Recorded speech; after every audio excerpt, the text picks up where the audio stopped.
নমস্কার, কেমন আছেন সবাই? আজকে আবার একটি ভ্লগে আপনাদের সকলকে স্বাগত জানাই। আজকে বানাবো স্টাফ পটেটো অথবা স্টাফ আলুর দম। এটা আমি প্রথম বানাচ্ছি এবং প্রথম আপনাদের সঙ্গে শেয়ার করছি। সবথেকে কঠিন কাজ হলো এই আলুর ভেতর থেকে কিছুটা আলু বার করে নিয়ে এরকম একটা গর্ত টাইপের তৈরি করা। তো সেটা প্রথমে করে নিয়েছি আমি। তারপরে কড়াইতে কিছুটা তেল দিলাম। সেই তেলেতে এই আলুগুলোকে ছাঁকা তেলে একদম ডুবু ডুবু লাল লাল করে ভাজতে হবে।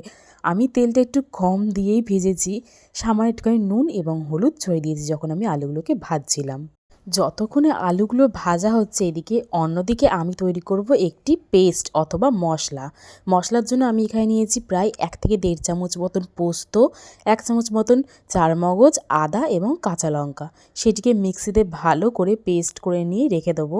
আর এদিকে কিন্তু আমার ততক্ষণে আলুগুলো বেশ ভালো লাল লাল করে ভাজা হয়ে গেছে। এরপরে কড়াইতে কিছুটা তেল কমিয়ে দিয়ে যেই তেলটুকুনি থাকবে তার মধ্যে কুচনো অথবা আদা করে বাটা কাঁচা লঙ্কা এবং আদা বাটা দিয়ে তার মধ্যে কিছুটা ধনে গুঁড়ো এবং জিরে গুঁড়ো দিয়ে মশলাটিকে ভালো করে কষিয়ে নেব যতক্ষণ না ওই কাঁচা ভাবটা চলে যাচ্ছে।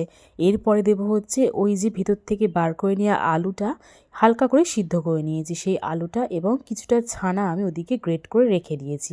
প্রথমে আলুটিকে দিয়ে ভালো করে নাড়িয়ে চাড়িয়ে নেব যতক্ষণ না এটা একটুখানি টেনে যাবে। এরপর সামান্য একটুখানি নুন দেবো এবং চিনি দেবো। এদিকে কাজ কিন্তু প্রায় শেষ হয়ে গেছে। এবার দিতে হবে লাস্ট ফিনিশিংয়ে ছানাটা। এই ছানাটিকে দেওয়ার পর একদম আঁটো আঁটো ভাব, মানে ওই আর কি টাইট করে একটুখানি এটিকে নেড়ে চেড়ে নিতে হবে কড়াইতে, যাতে মশলাটিকে একদম শুকিয়ে একটু আঁটো ভাব চলে আসে। তারপরে নামানোর একটুখানি আগে দেবো হচ্ছে কুচনো ধনেপাতা।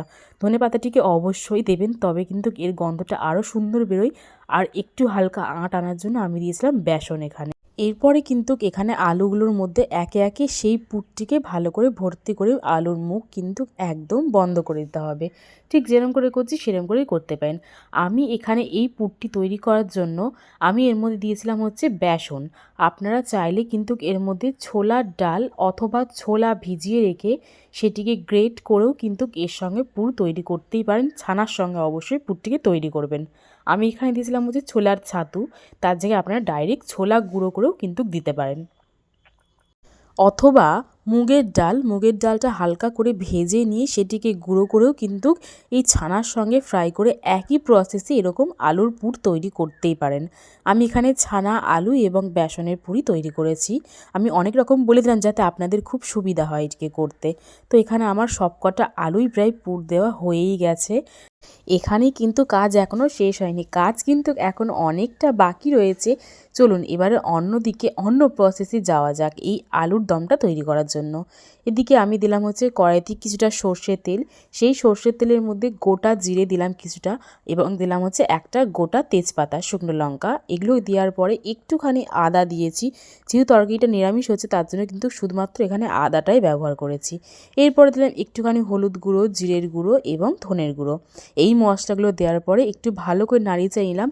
আর রঙের জন্য কিন্তু আমি এখানে ব্যবহার করেছি কাশ্মীরি লঙ্কার গুঁড়ো। একটু সামান্য নুনও দিয়েছি, দিয়ে মশলাটিকে ভালো করে নাড়িয়ে চাড়িয়ে নিয়ে ওই যে পেস্ট করা যে মশলাটা ছিল পোস্ত, চারমগজ, আদা এবং কাঁচা লঙ্কা, সেই মশলাটিকে কিন্তু দিয়ে দিলাম। অবশ্যই গ্যাসের ফ্লেমটা একটু কমিয়ে রাখবেন, তবে কিন্তু মশলাটা পুড়ে যাবে না অত সহজে। এরপরে বাটি ধুয়ে একটুখানি জল দিলাম এর মধ্যে, দিয়ে এই মশলাটিকে বেশ ভালো করে কিন্তু অনেকক্ষণ ধরে কষাতে হবে। কষিয়ে নেওয়ার পরে আর গ্যাসের ফ্লেমটা অবশ্যই কমিয়ে রাখবেন, কারণ যেহেতু এর মধ্যে পোস্ত দেওয়া আছে তো পুড়ে যাওয়ার একটা ভয় কিন্তু থেকেই যায়। যেহেতু পাকা টমেটো ছিল না তার জন্য আমি এখানে টমেটো সস দিয়েছি ওই প্রায় 2 থেকে 3 চামচ মতন। এরপর স্বাদের ব্যালেন্স রাখার জন্য 1 চামচ মতন চিনি দিলাম এবং এছাড়াও আরও টেস্ট দুর্দান্ত যাতে আসে তার জন্য দিয়েছিলাম 2 থেকে 3 চামচ মতন টক দই। বেশ ভালো করে ফেটিয়ে নিয়ে গ্যাসের ফ্লেমটা কমিয়ে তারপরেই কিন্তু টক দইটা আমি দিয়েছিলাম এবং আপনারাও কিন্তু তাই করবেন। লাস্টের দিকে দিয়েছিলাম একটুখানি কসুরি মেথি, হাতের মধ্যে ক্রাশ করে ভালো করে এর মধ্যে দিয়েছিলাম, দিয়ে কিন্তু পুরো ব্যাপারটিকে মিশিয়ে নিয়েছি। ব্যাপারটিকে না, মানে এই মশলাটিকে মিশিয়ে নেওয়ার পর দিলাম হচ্ছে একটুখানি জল। জলের পরিমাণটা এতটুকুনি দিয়েছি যাতে আলুগুলো ডুবু ডুবু হয়ে কিন্তু সেদ্ধ হওয়ার মতন হয়ে থাকে। আমার যেহেতু এখানে আলুটা ভাজাই ছিল তো খুব বেশি আমার মনে হয় না জল দিতে লাগবে। আপনারাও কিন্তু আলু অনুযায়ী জলটা দেবেন।